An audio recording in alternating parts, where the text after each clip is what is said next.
بیان کی، تسبیحات کی تعداد کو مولا نے کتنا بیان کیا۔ ایسے ہی ہو سکتا ہے ہمارے اور آپ کے لیے کوئی بات اتنی زیادہ اہم یا مہم نہ ہو، ہم نے تو ایک فضائل کے طور پہ سنا، سبحان اللہ کہا، الحمدللہ کہا، مولا کو یاد کیا اور چلے گئے، لیکن ان تمام تر تعداد پر روایت کے نص کے اعتبار سے ایک ایک متن میں جو معصوم نے پیغام ارشاد فرمایا اس کو دیکھتے ہوئے یہ مسائل کو استنباط کیا کر۔ ایک مثال آپ کی خدمت میں باب الحوائج کی بارگاہ سے، کہ امام کی ایک حدیث سمجھ میں نہیں آتی، مولا نے یہ کیوں بیان کیا ہے، کون سی حدیث اور سمجھ میں کس کو نہیں آتی۔ یہ نجف کے طلباء کی بات کر رہا ہوں، اس زمانے کے طلباء جب اساتذہ میں آغائے بروجردی جیسی شخصیات ہوا کرتی، آغائے محسن الحکیم جیسے نام، آغائے خوئی جیسے مقام ہوا، اس زمانے کے طلباء کیا ہوں گے آپ سمجھ سکتے۔ اس زمانے میں ایک حدیث کے حوالے سے مسئلہ سمجھ میں نہیں آتا کہ مولا نے اسے کیوں بیان کیا۔ حدیث بہت معروف، لیکن حدیث کی حد تک ہمیں یاد ہے، اس کا مقصد کیا یاد ہے۔ ہمارا تعلق، امام ارشاد فرماتے ہفتے کے ساتھ اور 7 دنوں میں 35 نمازیں واجب۔ بظاہر اس حدیث میں کیا آپ سمجھ سکتے، صلوات پڑھے محمد وآل، یہ تو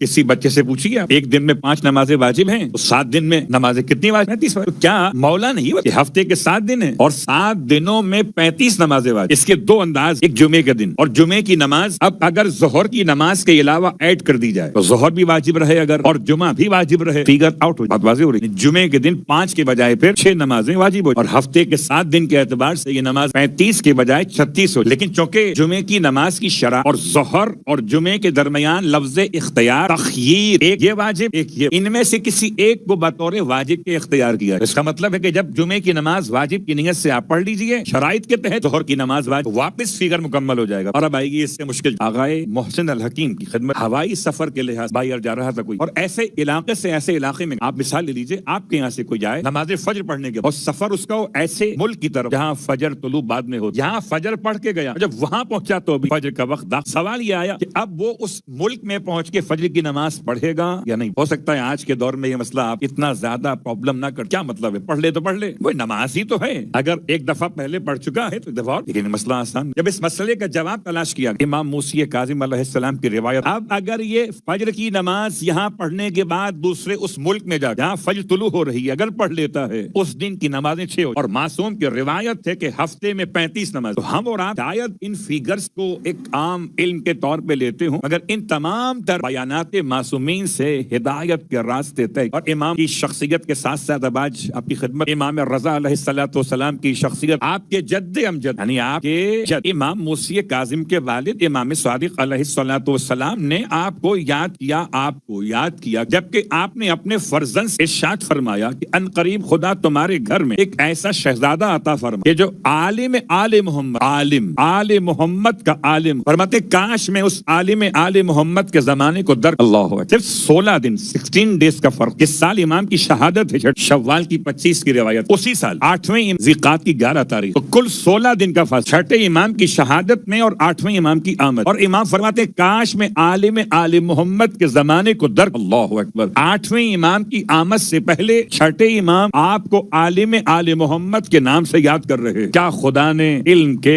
مظاہر کو آپ کے ساتھ منسوب فرمایا، جس سے خود جعفر صادق عالم کہیں؟ اللہ، اس کے زمانے کو درک کرنے کے لیے تمنا، اس کا مقام علمی کیا رہا، ابھی دنیا میں آئی نہیں ہے اور عالم کہے۔ ہماری اور آپ کیا مثال دنیا والوں، واللہ اخرجکم من بطون امہاتکم لا تعلمون شیئا، ہم اور آپ تو اس کیٹیگری میں آتے ہیں، ہم اور آپ تو کیا سارا زمانہ اس کیٹیگری میں آتا ہے جہاں خدا کہتا ہے، اللہ کہتا ہے کہ تمہیں اس نے تمہاری ماں کے پیٹ سے ایسے نکالا کہ تم کچھ نہیں جانتے تھے، تو نہ جاننے والے آئے تو اور ہے، جاننے والا آئے تو اور ہے، وہ اب آنے سے پہلے وہ آنے سے پہلے جاننے والا۔ اور اب امام کی بارگاہ مقدس سوال پیش کرنے سے پہلے ایک روایت آپ کی خدمت میں پیش کر دیتا ہوں۔ اس سے پہلے بھی ہم نے دعائیں تو کی ہیں آپ کی خدمت میں، پروردگار ہم سب کو انشاءاللہ مسجد کوفہ کی زیارت نصیب کرے، زمانہ غیبت میں کرے اور زمانہ ظہور میں کرے۔ زمانہ غیبت میں جائیں تو اپنے ایمان کی بنیاد پر جائیں، زمانے ظہور میں جائیں تو امام کی بنیاد، دونوں مقامات کے اعتبار سے دونوں زمانوں کے لحاظ سے جانا بڑا معتبر۔ دکۃ القضا مسجد کوفہ کا ایک علاقہ، 11 مقامات میں سے مقام جہاں مولا فیصلے کیا کرتے، کہتے ہیں یہ روایت امام کے الفاظ مقدس کی وہیں سے منسوب یا مدینہ منور، لو سنیت لی الوساد، کہ اگر میرے لیے مسند بچھا دی اور مجھ سے اہل توریت آ کر سوال کریں توریت کے حوالے سے، اہل انجیل آ کر سوال کریں انجیل کے حوالے سے، اہل زبور آ کے سوال کریں کتاب زبور کے حوالے سے، اور اہل قرآن آ کے سوال کریں فرقان کے حوالے سے، تو ہر ایک کو ایسا جواب دوں گا کہ ہر کتاب خدا پکار اٹھے گی کہ جو علی نے کہا وہی تو لکھا ہوا۔ اب یا خدا علی کو بتا کے لکھ رہا تھا، یا جب لکھ رہا تھا تو علی خود ولائی کائنات کا دور، لو سنیت پر آپ کے الفاظ تاریخ میں رقم ہو، لیکن یہ مسند علم مامون نے مولا کی محبت میں نہیں بلکہ مولا کے خلاف کوئی ایک گوشہ تلاش کرنے کے لیے، یہ مسند علم مامون کے مسائل کیا ہیں یہ آپ کو علماء نے مسلسل بیان کیا۔ مامون کیا چاہتا، مولا کو بلایا کیوں ہے، مولا کو ولی عہد بنایا کیوں ہے، دیگر تمام اہل کتاب کے علماء کو خاص طور سے بلاتا ہے کہ کوئی سوال تو ایسا ہو، کوئی سوال تو ایسا ہو کہ جس کا جواب انہیں نہ، جس کا جواب انہیں کوئی سوال تو۔ صرف 2 سال کا زمانہ امام کا قیام خراسان میں 18,000 مسائل پوچھے گئے، اور 18,000 مسائل میں ہر مسئلے کا جواب کتاب کی روایت کے لحاظ سے امام رضا نے قرآن سے دیا۔ 18,000 مسائل کا جواب، اللہ اکبر۔ سوال کرنے والے اپنے اپنے طور پہ سوال کرتے ہیں، اہل توریت بھی آتے، اور صرف قرآن سے ان کو جواب دیا جو اہل قرآن تھے، اور جو اہل قرآن نہ تھے جس کتاب کے قائل تھے اسی کتاب سے انہیں حوالہ دیا۔ جاسلیق ہے انجیل کا عالم، کتاب انجیل حضرت عیسیٰ علیہ السلام پہ نازل ہونے والی کتاب، اور امام نے جاسلیق کے مسائل کا جواب دیتے ہوئے ارشاد فرمایا، جاسلیق یہ بات ذرا سوچ کر بتاؤ کہ کتاب انجیل کے صحیفہ عیسیٰ میں کیا تم نے یہ پڑھا نہیں ہے کہ حضرت عیسیٰ کے گلے میں ایک صحیفہ ٹنگا رہتا تھا؟ بہت غور کیجئے گا، حضرت عیسیٰ کے گلے میں ایک صحیفہ ٹنگا رہتا تھا۔ اب چونکہ ترجمہ اردو میں ہو رہا ہے، عربی مولا کی زبان مقدس استعمال ہوئی ہے، اور حضرت عیسیٰ کا زمانہ عربی زبان کا دور نہیں ہے، حضرت عیسیٰ کی زبان عربی نہیں ہے۔ میں نے اتنی وضاحت اس لیے کر دی کہ تاکہ اگر کہیں اس کے علاوہ ترجمہ آپ کو ملے تو پریشان نہ ہوئیے گا، یہ گلے میں ٹنگا رہتا تھا، آپ کیا پڑھ رہے تھے؟ یہ تبدیل ہوتے ہوتے ہم تک اس کے علاوہ جملے شاید بن سکتے۔ امام فرماتے ہیں، جاسلیق تمہیں یاد ہے، تم نے پڑھا نہیں کہ کتاب انجیل میں صحیفہ عیسیٰ میں، کیونکہ الگ الگ اس کے صحیفے، اس میں سے ایک صحیفہ ایسا جو حضرت عیسیٰ گلے میں پہنتے تھے، اس صحیفے میں 5 نام تھے، اور جب کبھی حضرت عیسیٰ مشرق میں ہوتے تھے اور انہیں فوری طور پر مغرب میں پہنچنا ہوتا تھا،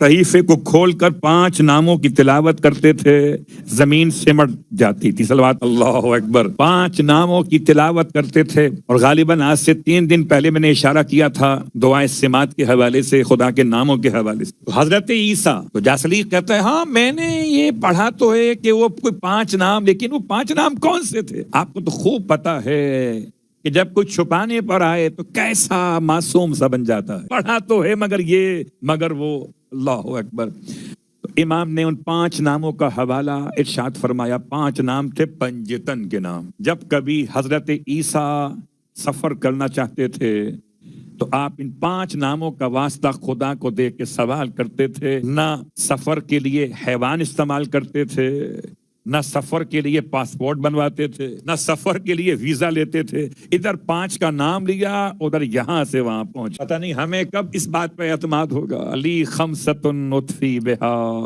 حر الوباء الحاتمہ، وہ 5 نام حضرت عیسیٰ لیں تو ان کا راستہ طے ہو جائے، یہ 5 نام ہم لیں تو ہمارے لیے نجات کا راستہ طے ہو۔ اطفی بہا حر الوباء الحاتمہ۔ تو امام کی بارگاہ مقدس میں سوال کرنے والے اہل کتاب بھی ہے۔ دوسرا، کیف الکیف، خدا کیفیتوں کا موجد ہے۔ بہت غور کیجئے گا، کبھی ہو سکتا ہے کوئی آپ کو جملہ ایسا فیل ہو کہ خدا خوش ہو گیا، تو آپ کے ذہن میں شاید کوئی کیفیت بن جائے خدا کی۔ خدا خوش ہوتا ہے تو جنت دیتا، خدا غصے میں آتا، غضبناک ہوتا تو جہنم دیتا۔ تو خوشی اور غضب دونوں کیفیتیں ہیں، اور خدا کیفیتوں میں بیان نہیں ہو سکتا۔ اللہ اکبر۔ اب یہ سوائے ذکر خدا کے، ویسے تو طب امام رضا ایک پورا سلسلہ ہے طب کے حوالے سے، اس کو آپ ہربلس کہہ سکتے ہیں آج کے دور میں، کہ جڑی بوٹیوں سے علاج کیسے کیا جاتا ہے۔ لیکن میرا موضوع یہ نہیں ہے، میرا موضوع اہل بیت اطہار سے وہ دعا یا اشارے ہیں جو ہمارے اور آپ کی امراض کے لیے دوا کے علاوہ شفا کا کام کرتے۔ تو میں نے سماعت کا بیان کر دیا، قوت گویائی کا بیان کر دیا۔